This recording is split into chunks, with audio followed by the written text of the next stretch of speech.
Hello everyone. Today we are going to study about the chapter 5 of the book Flamingo. The name of the chapter says Indigo. Now, this is one kind of historical event. It is a real story based on the life of Mahatma Gandhi. This excerpt was taken out from the book of Louis Fisher, who wrote one of the best books in the life of Mahatma Gandhi. So, this was an excerpt. Louis Fisher was a British army officer during the rule over India. At that time, in 1942, Louis Fisher visited Mahatma Gandhi at his ashram and asked that what was the incident that urged you to do to just what do you say to just lead to the departure of the English man in the country. So, what was the moment that made you that? So he said that it was time 1916 where he was attending a party of Indian Congress. Like, right. He was yes, he was visiting a convention of Indian Congress Party in Lucknow, where he met a poor peasant. Like any other peasant in India, he was poor, enunciated, and very nervous.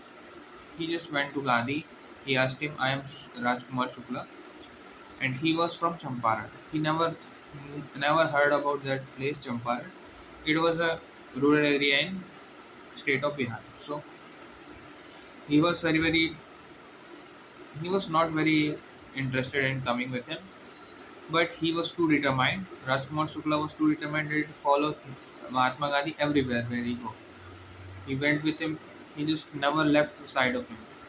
He was very dedicated on bringing him to his hometown. He just followed him everywhere, and then by seeing his dedication, Mahatma Gandhi asked that, "Okay, I will fix a date. I will be coming to Calcutta in some months. So you wait there. Then I will do the meeting, and we will just depart for the Bihar from there." Then he waited on his crunches for him, for Gandhi all the time, and then with his test of patience and dedication, Gandhi finally accepted to come with him. And then Gandhi just came to the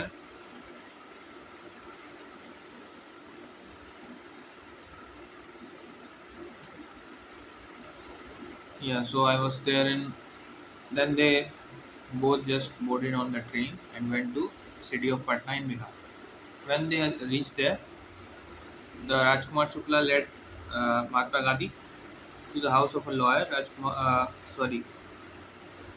What to say? Ravindra, sorry, Rajendra Prasad, to the house of a lawyer named Rajendra Prasad. He went there, and but there the people, he was not there. He was gone somewhere else. So the servants and other people there have treated Mahatma Gandhi like untouchable and didn't let him to touch the well because it will ruin the whole water source. It will destroy the whole water source. So then after that, Mahatma Gandhi decided to go to Muzaffarpur for getting more knowledge about the case. He went there. He went there to the house of J.B. Kriplani. J.B. Kriplani was waiting there with so many of uh, college students there. Then he went with him. He just discussed there. He stayed 2 days at the home of Malkani, which was a very proud of moment for him because uh, for a government teacher to keep a lawyer of home rule in his home was a very big thing because Nobody at that time would like to bear a risk to shelter someone who was a lawyer of home root, and due to the fear for from the Britishers. So this was a very big moment for him. Then he gathered all the information. He just asked all the lawyers there about the cases. He just analyzed every single case there. And then what happened was he just then what happened was the lawyer of Muzaffarpur briefed all the cases to him. Then Ghazi said that going to law court is not giving us too much benefit because due to the suppression, due to the fear that the Britishers have forged inside our mind, it does not helps us. So what we should do is we should encourage people to be powerful enough to remove this fear from their minds, to become free, independent, and self-reliable. This was the main motto for Gandhi to that.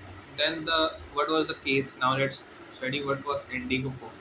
That the most of the arable lands, like the fertile lands in the district of Champaran, was owned by the Englishmen and worked by the Indian peasants. Indian peasants used to grow indigo. Indigo is a type of crop that is used to make dyes, blue dye from them.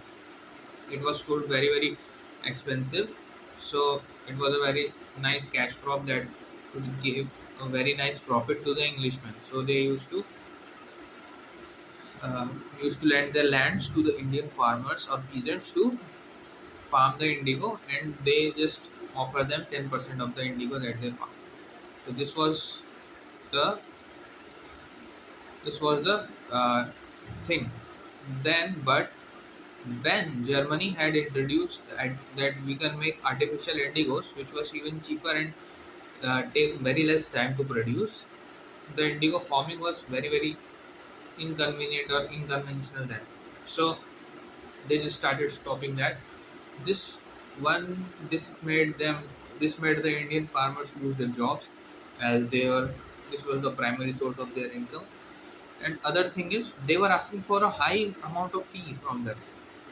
And what was the fee for?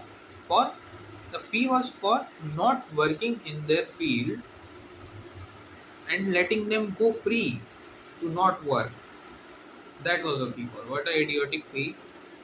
So some of the illiterate guys just put the thumb stamp over the payment and just did it, but some of them were aware and did not accepted the approval, did not accept the rule of the fee. They did not pay the money. And when the illiterate ones got aware about the mistake that they have made, then they were also into the revolt. This has made a huge problem there. That's why Rajkumar Shukla had called Gandhi. So Gandhi was there, and then when Gandhi arrived Champaran, the commander of the Tirhut district was a British officer. Just ordered him to get out of the Tirhut region as soon as possible.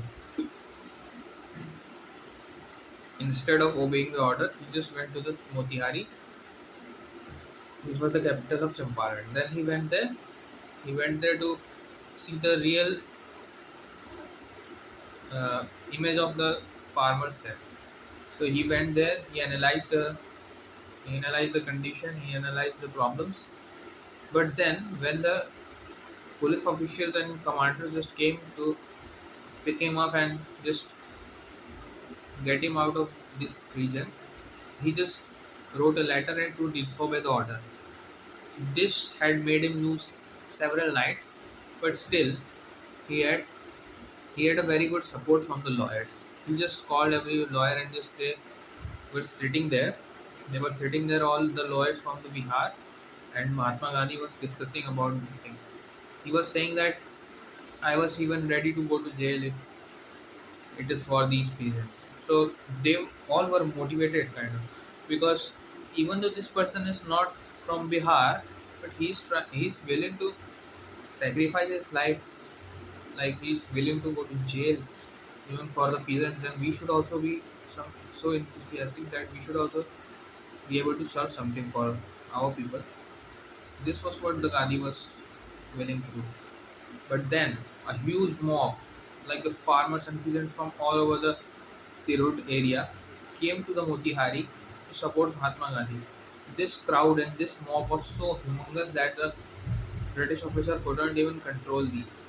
So they were just frightened about the mass and the mob that was supporting Gandhi. Then Gandhi, representing the peasants, had fought a case. He had put up every single problem and condition very very powerfully and very very confidently that nobody could oppose it. So he was a lawyer himself and he was a very great lawyer. That's why he was able to pull off this show. Then after several months of this problem, finally Gandhi won the case. But instead of refunding every all the 100% of the fee, they only they only accepted on returning 25%. But the main thing was Gandhi had proved the Britishers guilty for their mistake.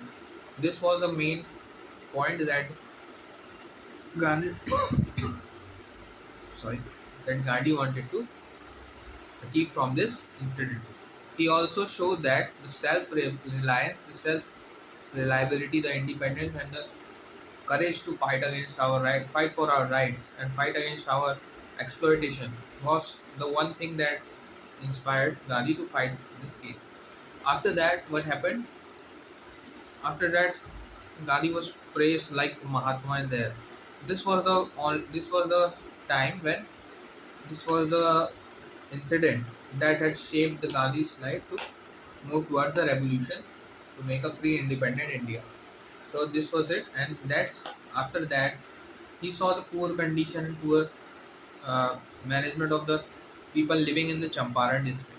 He was very very disturbed about their condition. So he called his youngest son Devdas and his wife Mrs. Gandhi Kasturbai. Then he asked Kasturbai to just ask the ladies about their clothing and have them to like get new clothing, to prepare sanitation. Kasturbai just taught them lessons about sanitation and cleanliness. They just made a toilet.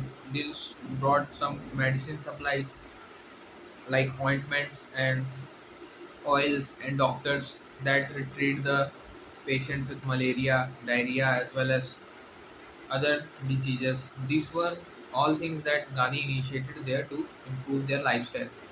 Not only that, he also started making like a positive change in their perspective to become self-reliable and other. During this Champaran Act, one guy called Andrew, who was an Englishman, also one who was a really good devotee or like a fan of Mahatma Gandhi, was also willing to join in this protest. But the Gandhi totally disagreed with him because he didn't wanted to take any Englishman as a prop to fight against their own rights. So he just wanted to show that we are sufficient and enough by our own, and we are all independent and self-reliant beings, and we should always be confident and proud about ourselves.